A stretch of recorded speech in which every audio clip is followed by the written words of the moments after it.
అరే వారికి చెప్పండి సార్, మధ్యలో డిస్టర్బ్ చేయొద్దని చెప్పండి. మంత్రులు ఒకరి తర్వాత ఒకరు లేస్తే ఏం చేస్తాం? అధ్యక్ష, వారికి నేను స్పష్టంగా చెప్తున్నా, వారు అడిగిన ప్రశ్నకే సమాధానం చెప్తున్నా సార్. ఆర్డర్లో పెట్టండి సార్, ఇది ఏం పద్ధతి సార్ ఇది?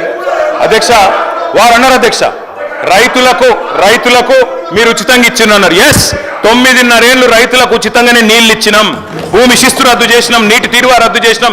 ఎస్, రైతులకు ఉచితంగా నీళ్లు ఇచ్చేందుకు కోట్ల రూపాయలతో ప్రాజెక్టులు కట్టినాం, వేల కోట్లతో. భవిష్యత్తులో మా ప్రభుత్వం మళ్ళీ వచ్చిన తర్వాత కూడా అదే పాలసీ కంటిన్యూ చేస్తాం. తాగునీరు ఉచితంగానే ఇచ్చినాం, బరాబర్ రేపు మళ్ళీ వచ్చిన తర్వాత కూడా అట్లే ఇస్తాం, అందులో అనుమానం అక్కర్లేదు. మీరు నిజాయితీగా చెప్తున్నాం. ఎస్, మేమెన్నడూ కూడా రైతుల మీద కానీ, రైతుల మీద మాత్రమే కాకుండా తాగునీరు ఇచ్చిన కుటుంబాల మీద కానీ ఎన్నడూ అదనపు భారం వేయలేదు, భవిష్యత్తులో కూడా వెయ్యబోము. అదేవిధంగా అధ్యక్ష, ఇంకొక మాట, వారు చెప్పింది వాస్తవమా సార్? 8 లక్షల కోట్ల అప్పని ఒక ఆయన అంటారు, 10 లక్షల కోట్ల అప్పని ఒక ఆయన అంటారు. మన ఆర్థిక మంత్రి గారు 6,71,000. మంత్రుల మధ్యనే సమన్వయం లేదు. ఏం చెప్పాలో నెంబర్ కరెక్ట్గా ట్రైనింగ్ చేయండి ముఖ్యమంత్రి గారు. అధ్యక్ష, నేను ఒకటే అడుగుతా ఉన్నా అధ్యక్ష, విత్తనం వేసిన నాటి నుండి, నేను సబ్జెక్ట్ మాట్లాడుతున్నా సార్, విత్తనం వేసిన నాటి నుండి పంట అమ్మేదాకా రైతుకు ఎన్ని గండాలు ఎన్ని కష్టాలు ఉన్నాయో మనందరికి తెలుసు సార్. అందుకే పారిశ్రామికవేత్తలకు ఇచ్చినట్టు ప్రోత్సాహకాలు రైతులకు గుడియాలనే ఉద్దేశంతోనే ఆనాడు ఎప్పుడో మహాకవి శ్రీశ్రీ గారు చెప్పినట్టు అధ్యక్ష, పొలాలనన్నీ హలాల దున్ని బలం దరిత్రికి బలి కావించే కర్షక వీరుల కాయం నిండా కాలువగట్టే ఘర్మజలానికి ఖరీదు లేదో అన్నాడు శ్రీశ్రీ. అంటే అధ్యక్ష, ఘర్మజలం అంటే చెమట. ఆ చెమటకు ఖరీదు ఎట్లా కడతాం? రైతే కులమేదైనా, ఆయనకున్న విస్తీర్ణం ఎంతైనా రైతే తెలంగాణలో. కాబట్టే మేము వ్యవసాయ స్థిరీకరణ కోసం ఆనాడు పరిమితి పెట్టకుండా అందరికి ఇచ్చే ప్రయత్నం చేసినాం.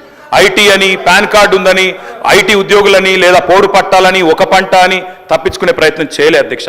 కౌలు రైతులు ఎదురు చూస్తున్నారు. ముఖ్యమంత్రి గారు మీరే చెప్పారు, కౌలు రైతుకి ఇస్తాం, రైతుకు కూడా ఇస్తామని స్పష్టంగా ముఖ్యమంత్రి గారు చెప్పినారు. కౌలు రైతులు కళ్ళల్లో ఒత్తులేసుకొని చూస్తున్నారు, మాకు అసలు రైతులతో సమానంగా పైసలు వస్తాయని. తప్పకుండా ఇవ్వాలని కోరుతా ఉన్నాం.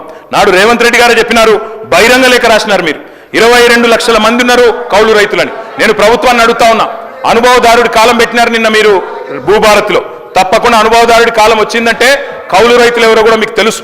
ఆ 22 లక్షల మంది కౌలు రైతులకు ఎవరికైతే మీరు బహిరంగ లేఖ రాసినరో వారికి రైతుతో సమానంగా, భూ యజమానితో సమానంగా రైతు భరోసా ఇవ్వాలని చెప్పి కూడా మేము డిమాండ్ చేస్తా ఉన్నాం అధ్యక్ష. ఇంకొక మాట అధ్యక్ష, ఇందాక మా మిత్రుడు మాట్లాడుతూ చెప్పారు, మా విజయరమణారావు గారు, వారు అన్నారు అధ్యక్ష, బోనస్ ఇచ్చినాం అని చెప్పినారు అధ్యక్ష. ఇది అధ్యక్ష, FCI food corporation of India వాళ్ళు, FCI వాళ్ళు ఇచ్చిన రిపోర్ట్ అధ్యక్ష. వారు ఆనాడు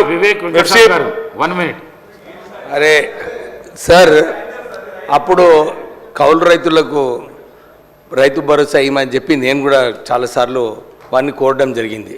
అప్పుడు సాధ్యం కాదని చెప్పి వారు నిజంగానే కౌలు రైతులు ఎవరైతే ఉన్నారో 90% వాళ్ళందరూ SC STలే ఉన్నారు, బీద ప్రజలు.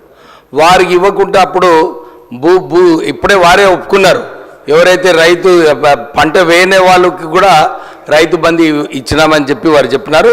ఈరోజు కన్నీళ్ళు ఎందుకు చూపిస్తున్నారు కౌలు రైతుల మీద? వారికి అధికారం ఉన్నప్పుడు వారు నిజంగానే ఇవ్వలేదు. అప్పటి నుంచే ప్రారంభమైంది వారి देंगे, जरूर देंगे, नहीं देने का सवाल नहीं है. लेकिन మీరు ఏదైతే అన్యాయం చేస్తారో కౌలు రైతులకు ఆ సమయంలో అందరికీ ప్రజలకు కూడా గుర్తించు. కేటీఆర్ గారు ప్లీజ్ కంక్లూడ్ చేయండి. ఇంతమంది డిస్టర్బ్ చేసి ఇట్లా కంక్లూడ్ చేస్తా సార్. వివేక్ గారికి ఇచ్చారు, వారు మంత్రి కాలేదు అయినా మాట్లాడుతున్నారు. రేపు మంత్రి కావాలని కూడా మాకు కోరుతా ఉన్నాం, మా సోదరుడు మా దోస్తు ఆయన, కాబట్టి మంత్రి కావాలని కోరుతున్నా సార్. అధ్యక్ష ఒక మాట చెప్పాలి అధ్యక్ష, ఖచ్చితంగా చెప్పాలి అధ్యక్ష. ఇంతమంది సభ్యులు అడుగుతా ఉన్నారు, ముఖ్యమంత్రి గారు స్వయంగా రాసినారు కౌలు రైతులకు ఇస్తామని చెప్పారు. కౌలు రైతులు 22 లక్షల మందికి ఎవరికైతే మీరు ఉత్తరం రాసినారో రేవంత్ రెడ్డి గారు, వారు ఎదురు చూస్తున్నారు కళ్ళల్లో ఒత్తులేసుకొని. రేవంత్ రెడ్డి గారు తప్పకుండా రైతు భరోసా ఇస్తాడని ఇవ్వాలని కోరుతా ఉన్నాం అధ్యక్ష. దాంతో పాటు మీరే చెప్పారు బోనస్ గురించి అధ్యక్ష. ఇది MSP government of India department of food and public distribution వాళ్ళు రిలీజ్ చేసిన MSP అధ్యక్ష. ఆనాడు 23-24 సంవత్సరానికి గాను ఇది వారిచ్చిన MSP పట్టిక. ఈ పట్టికలో ఏముంది అధ్యక్ష? దొడ్డు వడ్లకు 2183 రూపాయలు దొడ్డు వడ్లకు MSP, సన్న వడ్లకు 2203 రూపాయలు, అంటే ఒక 20 రూపాయలు ఎక్కువ. మొత్తంగా చూస్తే దొడ్డు వడ్లకు 2183 రూపాయలు. మరి కాంగ్రెస్ పార్టీ మేనిఫెస్టో అధ్యక్ష, ఇది కాంగ్రెస్ పార్టీ మేనిఫెస్టోలో ఏం చెప్పారు అధ్యక్ష? ఆనాడు స్పష్టంగా చెప్పారు, మేనిఫెస్టోలో బోనస్ వారు బోనస్ గురించి మాట్లాడకపోతే నేను చెప్పబోతున్నా. బోనస్ ఏం చెప్పారు అధ్యక్ష? ఆనాడు 2183 రూపాయలు వరిదా.